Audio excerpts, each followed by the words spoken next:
Question number 1.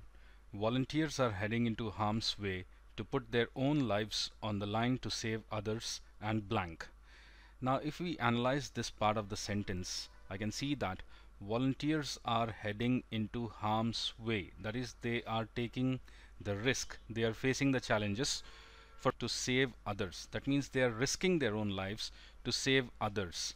And is a support signal. Now they are putting their lives on risk to save the lives of others, and a similar thing, that is to protect them or to help others, right? First option, to prevent the disease from spreading further. Probably it's almost like saving others because they want to prevent the disease from spreading further, right? To cure them. See, if they are intending to save them, it won't be to cure them, because curing will be only done if they are infected. Okay, so this can't be my answer choice. Third option, to facilitate the rehabilitation of the victims. Now when I say that I want to save others, I won't be considering, or I won't be thinking of rehabilitating those people who are affected. Okay, so I'm preventing the others from getting infected. So possible answer choice for blank 1 is to prevent the disease from spreading further. But upon returning to their country, some now risk mandatory quarantine. Now when these volunteers, they return back to their own country, now that means they are kept in mandatory isolation. They do not, maybe this is because of the fear of the spread of infection, and even if they test negative, now see, here comes the trigger. The tests prove that they are not affected by the disease. Okay, so there are no traces of the disease. That means they test negative for the disease and are something like that, like not infected by the disease or something like that. Okay, now let's see. First option, that is asymptomatic. What is asymptomatic? That is simply to having no symptoms of illness or disease. That is asymptomatic. So probably this could be my answer. Okay, now test negative for the disease and are vulnerable. No, vulnerable probably cannot be. Vulnerable is something that can be easily attacked or easily harmed. So this is not what I'm looking for. So healthy, test negative for the disease and are healthy. It may sound appropriate for this blank, but when I check the flow of the text, it says they test negative for the disease and they should show the absence of disease. Okay, healthy doesn't give me that kind of a feeling, like absence of disease. Asymptomatic has that. Asymptomatic is having no symptoms or absence of disease or illness. Okay, so the best possible answer choice for the blank, for the second blank, is asymptomatic.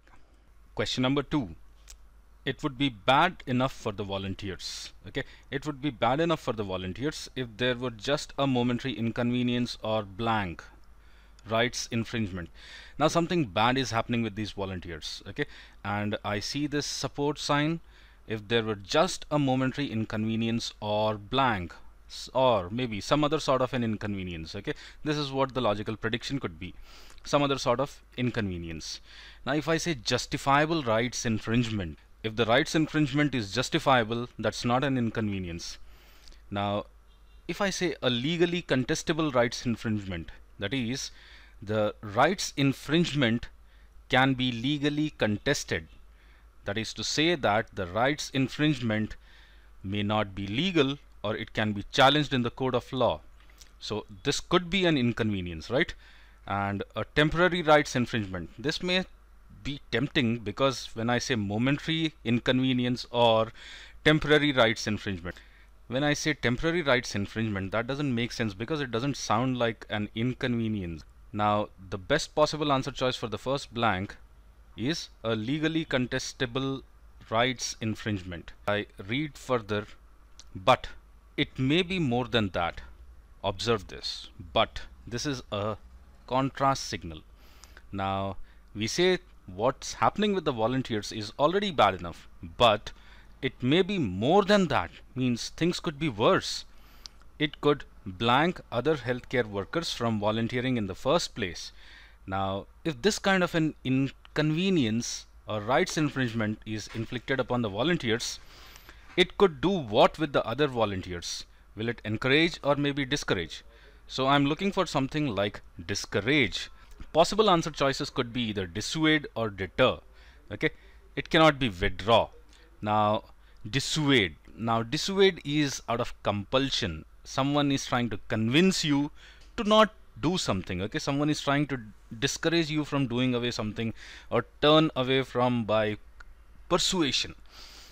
I don't see any sort of a persuasion over here. Okay, and deter is simply to discourage or prevent. Okay, the best possible answer choice for the second blank is deter. Question number 3.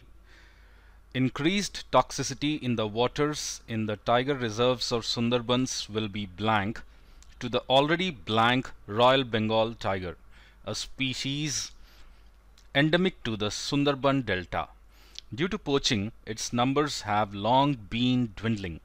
Now, if the toxicity of the waters in the tiger reserves is increasing, will that be positive to the tiger or will that be negative to the tiger? Obviously, it has to be something negative, right? To the already, when I see this word already, so will be negative to the already blank Royal Bengal tiger, a species endemic to the Sundarban Delta. Now, they are already in a positive state or a negative state. Let's decide on that. Now, due to poaching, its numbers have long been dwindling. So, the tigers already were negative. So, I can say that in both the blanks, I'm looking for something negative. Okay. So, Sundarbans will be blank, negative to the already negative Royal Bengal tigers. So, let's check out the first blank, that is first blank, noteworthy. Noteworthy is something very significant. Okay, it's positive maybe. This may not fit the first blank. Okay, now let's see. Will be disastrous. Could be, yes. This is what a seriously negative word, right? Increased toxicity in the waters of tiger reserves of Sundarbans will be disastrous. Great. Okay, unrecognizable. No, this cannot be my answer choice. So what's the only possible answer choice for blank 1? That's disastrous. Okay, to the already. Okay, I'm looking for a word like dwindling. I can see that its numbers have long been dwindling. I know I can recycle this word and find a appropriate plugin for the second blank. Now, imperiled, already put in danger. Yeah, could be possible. Now, endemic. Endemic is something that is native to a place. So no, may not be. Okay, so flourishing is a purely positive word. I'm not looking for a positive word, I'm looking for a negative word. So flourishing is out of question. So what is left out for second blank is imperiled. So the answer choice for second blank is imperiled. Question number 4.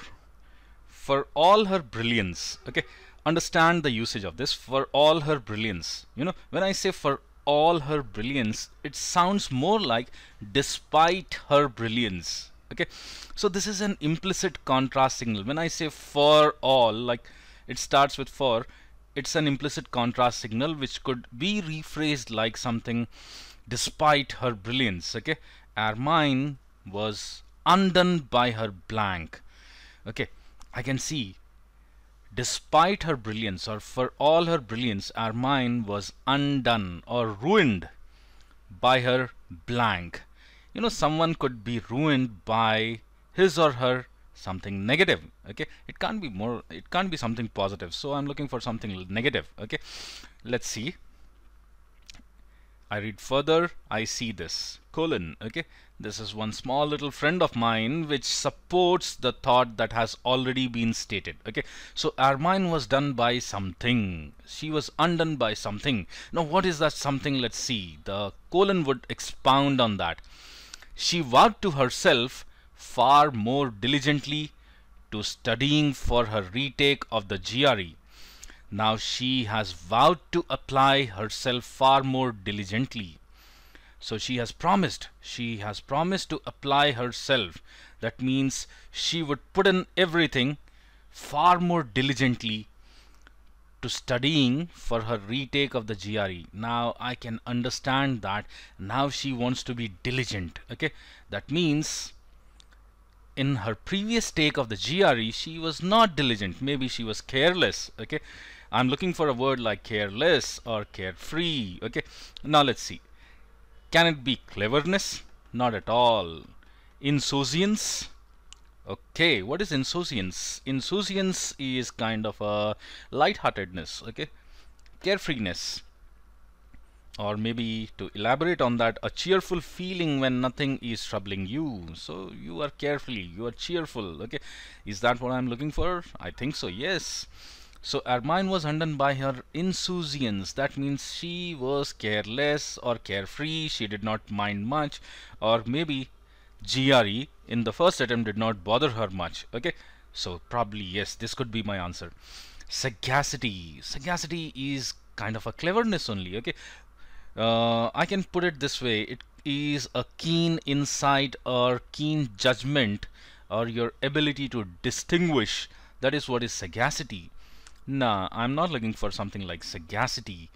Insight. Again, this is like cleverness or having a deep knowledge into something. Okay, so this cannot be my answer choice. Then earnestness. Earnestness is a kind of trait of being serious. Okay, this could tempt you to be the answer, but this is not what we are looking for. We are looking for something which is the opposite of diligent, right? Earnestness may not be the opposite of diligent, but insouciance could be. So answer choice for this question, insouciance. Question number 5. Refusing to blank his vituperative words, the chairman only further blank members of the trade union. Now when I see refusing to blank his vituperative words, that means I can say that the chairman is using vituperative words and further he is refusing to. Maybe it could be like tone down his vituperative words. So when I make a logical prediction in the first blank, it could be something like tone down. So refusing to tone down his vituperative words, the chairman only further blank members of the trade union. Now if he is refusing to tone down his vituperative words, what could happen? The chairman would only further blank members of the trade union. Maybe he could make them further angry. So I'm looking for something like angry in the second blank. Okay, so first blank is kind of tone down and second one could be to cause anger. Okay, now let's see. Refusing to exacerbate. Exacerbate is to worsen. So refusing to worsen his vituperative words may not be. Okay, refusing to worsen or intensify, no. Okay, now let's see. Refusing to moderate. Yes, moderate is kind of a tone down. Now refusing to tone down his vituperative words could be possible, yes. Refusing to intensify his vituperative words. If he is refusing to intensify his vituperative words, the chairman only further would, reduce the anger of the members of the trade union.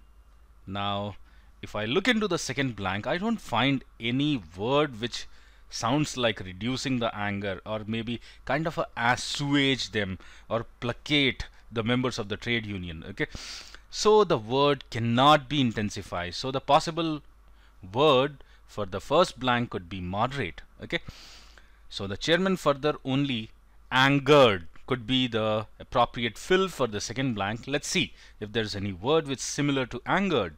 Intrigued, creating curiosity among the members of the trade unions, no, doesn't make sense. Now let's see. Only further encouraged members of the trade union, not at all. Incensed. Okay, now the members of the trade union are really angered. Okay, they are incensed. Okay, so this is a kind of a word that I was looking for. So probable answer choice for the second blank is incensed. So thank you for watching this video. Keep visiting tcyonline.com for the best online GRE prep.